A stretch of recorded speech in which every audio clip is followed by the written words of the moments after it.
But साहब आप ये बताएं कि इस वक्त बहुत बड़ा मुजाहरा किया गया और आगे आने वाले वक्त में एक बहुत बड़ी तहरीक लॉन्च होने वाली है, लेकिन ये आज़ादी सहाफ़त पे हर दफ़ा हमले क्यों होते हैं? अहमद मीर साहब, उनके भाइयों पे और इसके बाद इरशाद कुरैशी पे, ये चैनल्स मालकान कब तक इस्तेसाल करते रहेंगे? देखें, ये कोई मेरा ख़्याल है कोई नई बात नहीं है हमारे लिए। जब पाकिस्तान बना उस वक़्त से लेकर प्रेस फ्रीडम पर अटैक करने वाले लोगों का अपना एक माइंड सेट है कि वो समझते हैं कि पाकिस्तान के अवाम तक सच नहीं पहुंचना चाहिए, पाकिस्तान के अवाम के मुंह में ज़बान नहीं होनी चाहिए कि वो सच बात कर सके। तो वो डे वन से वो ये कोशिश करते हैं इन्हें दबाने की, और PFUJ डे वन से कोशिश करती है आवाज़ बुलंद करने की, उन्हें शऊर देने की। तो इसलिए ये वो हमारा 48 से 50 में PFUJ बनी थी, उस वक़्त से लेकर आज तक ये कशमकश जारी है। इसलिए हमारे लिए ये कोई ऐसी बात नहीं है। हमारे बड़ों ने जनरल अयूब का दौर देखा, जनरल यहिया का दौर देखा, जनरल ज़ियाउल्लाह का दौर देखा, आपने मुशर्रफ का दौर देखा, मैंने देखा, सारी मूवमेंट की। तो हमारे लिए ये चीज़ें कोई नई नहीं है। इंशाअल्लाह ताला ये जो प्रेस फ्रीडम है ना, ये यूनिवर्सल ट्रुथ की तरह है कि ये हो नहीं सकता कि दिन के 12 बजे हो और आप कहें कि ये रात का अंधेरा है। ये हो सकता है कि माइंड सेट तो ये कहे, लेकिन आखिरकार दुनिया को ये मानना पड़ेगा कि ये दिन का सवेरा है और इंशाल्लाह ताला हमारी मूवमेंट कामयाब होगी इंशाल्लाह। एक सवाल कि ऐसा तो नहीं है कि जो मौजूदा हुकूमत है ये सहाफ़ियों की ज़बानों को ताले लगाना चाह रही है, क्योंकि सहाफ़ी सवाल करता है तो इस सहाफ़ी को सवाल करने से भी रोका जा रहा है, जैसे कि शेख रशीद? देखें, मेरा ख्याल यह है कि ये हमारी बड़ी बदकिस्मती है कि कोई भी हुकूमत हो, जब तक वो अपोजिशन में होती है तो ये मीडिया उसकी आंख का तारा होता है, और जो ही उसकी पोजीशन बदलती है वो जमात, वो शख्सियत अपोजिशन के बेंचों से उठकर हुकूमती बेंचों पर जाती है, तो यही मीडिया उसको अपनी आंखों का कांटा महसूस होने लगता है। तो हम तो अक्सर हुकूमतों से यही कहते हैं कि भाई हमारा काम एक आईने का काम है, ताकि जब आप आईने के सामने आएँ तो अगर आपके चेहरे पे कोई दाग धब्बा है तो आप उसको साफ़ कर लें, ताकि दुनिया जो है उसको आपका साफ चेहरा नज़र आए। लेकिन बदकिस्मत की बात यह है कि इमरान खान साहब भी उन्हीं हुक्मरानों के माजी हुक्मरानों के नक्शे कदम पर चल रहे हैं, बल्कि उनसे 4 कदम आगे चल रहे हैं कि पहले उन्होंने जर्नलिस्टों का मुआशी कत्ल किया, और अब उनका जिस तरह उन पर अटैक हो रहे हैं, प्रेस फ्रीडम पर अटैक हो रहे हैं, इन्होंने माजी की भी तमाम हदूद को फलांगा। अच्छा सर, आप ये बताएं कि इस वक्त इसमें कोई शक नहीं है कि आज़ादी सहाफ़त में बहुत बड़ा हमला कर दिया गया है। मौजूदा हुकूमत जो है इस वक्त ज़बान बंदी में लगी हुई है, सहाफ़ियों की ज़ुबानों को ताले लगाना चाह रही है, तो एक बहुत बड़ी तहरीक का आप आगाज़ कर रहे हैं। तो ये बताएं कि क्या आज़ादी सहाफ़त में जो हमले हैं कब रुकेंगे या नहीं रुकेंगे? सहाफ़ियों को इसी तरह इस्तिसाल का निशाना बनाया जाएगा? ये तो देखें, सबसे पहले कि मौजूदा हुकूमत का ये काम बनता है कि वो हमें अपनी सिक्योरिटी प्रोवाइड करे, लेकिन बदकिस्मती से मैं तो ये समझता हूँ कि गुज़िश्ता जब से इमरान खान साहब की हुकूमत आई हमें बिल्कुल ही सिक्योरिटी नहीं। आपके सामने आए दिन रोज़ हमारे जो साथी है उनको डराया धमकाया भी जाता है, और अभी तो आपके सामने एक नई चीज़ आ गई जिसे आप FIA कहते हैं। FIA यहाँ से जिनको जो लोग बोलते हैं उनको उठा लिया जाता है ताकि वो दोबारा बोल ना सकें। आप इससे पहले हमें एक बड़ी हैरानगी हुई कि हमारे एक जियो चैनल के रिपोर्टर इरशाद कुरैशी साहब, जिनको एक वज़ीर से सवाल करने पर नौकरी से फ़ारिग कर दिया गया। एक बड़ी अजीब सी बात है कि आपका सवाल करना हक़ बनता है और जवाब देना एक वज़ीर का काम होता है। इसी तरह अहमद मीर साहब हमारे सीनियर साहब ही थे, उन्होंने गुज़िश्ता जो यहाँ पर एक मुज़ाहरा हुआ था उस पर अपने असद तूर साहब के साथ इज़हार यकजहती के लिए उन्होंने तकरीर की, और बाद में फिर उनको भी बैन कर दिया गया। तो मेरा हुकूमत से ये मुतालबा है कि आप हमारी जो आज़ादी है उसको हम कतन भी इसको दबाने की इजाज़त आपको नहीं देंगे। इंशाअल्लाह एक बड़ी हम तहरीक शुरू करेंगे, और ये तहरीक मैंने पहले भी कहा और अब भी कि ये पार्लियामेंट की तरफ जाती है, वज़ीर आज़म साहब के घर की तरफ जाती है या पिंडी की तरफ जाती है। इंशाअल्लाह ये हम इसका लाइमल तय करेंगे। Thank you. तारक मीर साहब, आप RIUJ के सेक्रेटरी जनरल हैं और हमेशा हक़ की आवाज़ बुलंद करना आपका वतीरा रहा है। मुझे ये बताएं कि आज़ादी सहाफ़त को ये ताला क्यों लगाया जा रहा है, सहाफ़ियों का इस्तेसाल क्यों किया जा रहा है? जैसे कि इरशाद कुरैशी साहब, इनको जियो से एक वज़ीर को, जो मौजूदा वज़ीर है, वज़ीर दाखिला हैं, एक सवाल की पादाश पे निकाल दिया गया। तो क्या सहाफ़ियों के साथ इस तरह का इस्तेसाल जारी सारी रहेगा? आने वाले वक्त में भी ऐसा ही रहेगा?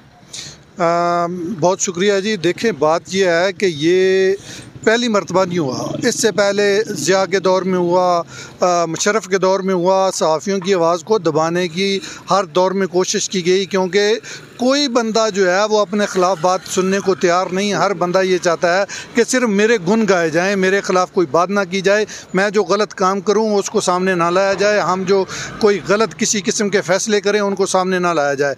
लेकिन सहाफ़ियों का काम क्या है? अगर वो किसी के ख़िलाफ़ बात नहीं करेंगे, किसी गलत काम को सामने नहीं लेके आएंगे, आवाम के हकूक़ की बात नहीं करेंगे, जो जुल्म ज़्यादती को सामने नहीं लेके आएंगे, जमहूरियत की बात नहीं करेंगे, आज़ादी इज़हार की बात नहीं करेंगे, अदलिया की आज़ादी की बात नहीं करेंगे, तो सहाफ़ी क्या करेंगे? सहाफ़ी का काम ही यही है कि वो आवाम के जो हकूक़ हैं उसके लिए जंग लड़े और वो जो हुकूमती इक़दामात हैं, जो गलत इक़दामात हैं, उनको भी आवाम के सामने लेकर आए।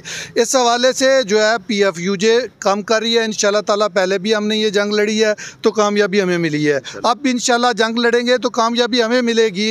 उतार चढ़ाव आते हैं, अब हम पे मुश्किल वक्त है।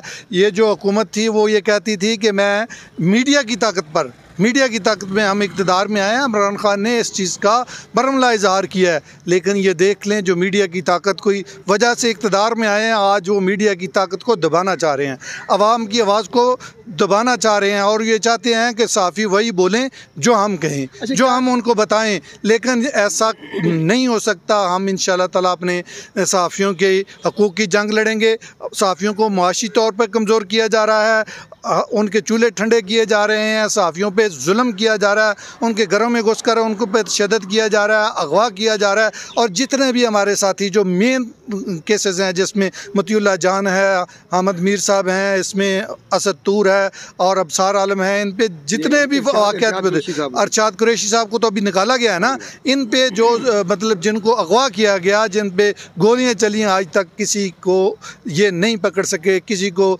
ये के ख़िलाफ़ कार्रवाई नहीं कर सके। अपना असद तूर के हवाले से ये शेख रशीद साहब कहते थे कि हम उनको पकड़ लेंगे, हम उनके करीब पहुंच चुके हैं, बस थोड़ी दूरी पे हैं। तो वो दूरी अब तक ख़त्म नहीं हुई, पता नहीं वो कब ख़त्म होगी और कब जो है ना हमारे साथियों पे तशद्दुद करने वालों को पकड़ा जाए। अच्छा, आपने एक बड़ी ज़बरदस्त बात की कि इमरान खान साहब जो मौजूदा वज़ीर-ए-आज़म पाकिस्तान हैं, उन्होंने कहा था कि हम मीडिया की ताकत पे इस वक्त मैं वज़ीर-ए-आज़म हूँ। तो कहीं ऐसी बात तो नहीं है कि मौजूदा वज़ीर-ए-आज़म पाकिस्तान जो मीडिया की ताकत से हैं, अपने से बढ़ के किसी ताकत को देखना नहीं चाहते? इसमें कोई शक नहीं है। वो उनका स्टाइल जो है ना वो भी वही है, वो किसी को बर्दाश्त नहीं करते ना। वो भी चाहते हैं कि जो मैं फ़ैसला करूं वही हर्फ़ आखिर हो और वो जो मैं चाहूं वही हो, लेकिन ऐसा कभी नहीं होता। अभी तो आप कर रहे हैं ना, आने वाले वक्त में देखते हैं इंशाअल्लाह ताला। अभी हमारी Pakistan federal union of journalist की FEC फेडरल एग्जीक्यूटिव काउंसिल का इजलास सितंबर में है, तो इंशाअल्लाह उसमें हम फैसला करेंगे और हमारी जदोजहद जो है, वो जो हमारी तहरीक है, वो उसका इंशाअल्लाह जल्द आगाज़ करेंगे। इरशाद कुरैशी साहब, आप ये बताएं कि एक सवाल की पादाश में और एक रावलपिंडी के, इस्लामाबाद के, बल्कि पाकिस्तान लेवल के एक रिपोर्टर को आराम जैसे दूध में से बाल निकाल दिया गया, तो इस इस्तेसाल के हवाले से क्या समझते हैं कि आपको क्यों निकाला गया, किस वजह से, कौन सा ऐसा आप सवाल था? और अभी तमाम कायदीन यहाँ पे मौजूद थे, अहमद मीर साहब यहाँ पे मौजूद थे, अफजल भट्ट साहब यहाँ पे मौजूद थे और दीगर क़यादत सारी मौजूद थी। आप की बात को आगे लेके वो सारे चले हैं कि अगर इरशाद कुरैशी के साथ जो ज़्यादती हुई है, एक बहुत बड़ी इसके हवाले से तहरीक चलेगी। मुझे बताएँ कि ये इस्तेसाल क्यों है? क्या सहाफ़ी जो हैं उनके ज़बान को, उनके मुँह को ताले लगा दिए जाएँ? देखिए जी, आज़ादी सहाफ़त के हवाले से ये जो दौर है, इससे बुरा दौर ना सुना ना देखा। अब रही बात मेरी, मैं 10 साल एक इदारे से मुंसलिक रहा। 10 साल के अंदर क्या मैं इतना नाअहल था कि एक लम्हे के अंदर मुझे फ़ारिग कर दिया जाए? अगर मैं इतना नाअहल था तो 10 साल क्यों रहा? एक बात। फिर जब मैं किसी से सवाल करता हूँ तो मेरा बतौर सहाफ़ी होने का मेरा हक़ बनता है कि मैं सवाल करूँ। मैं आवाम की आवाज़ हूँ, लिहाजा जब मैं सवाल करता हूँ तो जिससे सवाल किए या तो वो नो कमेंट्स कर दे या उसको मुनासिब से जवाब दे दे। वो साहब सीखफा होते हैं और फिर वो इतनी ताकत में है कि वो अपने जो है उनके कुछ ख़ास लोग जो इदारों में हर जगह कहीं ना कहीं मौजूद होते हैं, उनको कहते हैं कि ऐसे को मेरे से माजरत करें। मीर साहब ने जैसे कहा जी, शेख साहब की ज़िद थी कि नहीं मुझे माजरत चाहिए, नहीं मुझे माजरत चाहिए, ज़िद्दी बच्चे की तरह।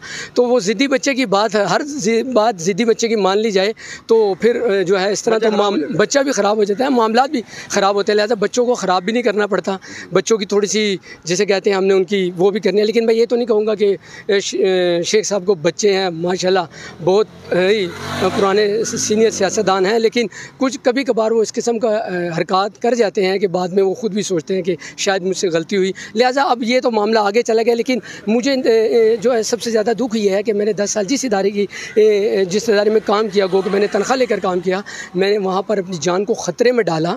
बहुत सारी ऐसी मेरी जो है वहाँ पर कवरेज है जो रिकॉर्ड पर मौजूद है कि जहाँ पर कानून नाफिज करने वाले इदारे भाग गए, लेकिन मैंने फुटेज बना के इदारे को दी और उसके बाद फिर मेरे साथ ये सब कुछ हो। तो मेरा सवाल ये है कि आप इतने बेबस हैं या आप इतने ज़्यादा आप कह सकते हैं कि आप डर गए हैं कि आपने 1 मिनट नहीं लगाया और फ़ौरन फायर कर दिया बगैर किसी नोटिस के और बगैर किसी, अगर कोई गलती भी होती है, कारकर्दगी पे भी कोई सवाल है तो उस पर भी आप नोटिस देते हैं 2 माह का 1 माह का, लेकिन किसी बगैर वजह बताया आपने फायर कर दिया, तो फिर सहाफ़त तो ना रही, इदारे को भी आपने बदनाम किया। जी बहुत शुक्रिया।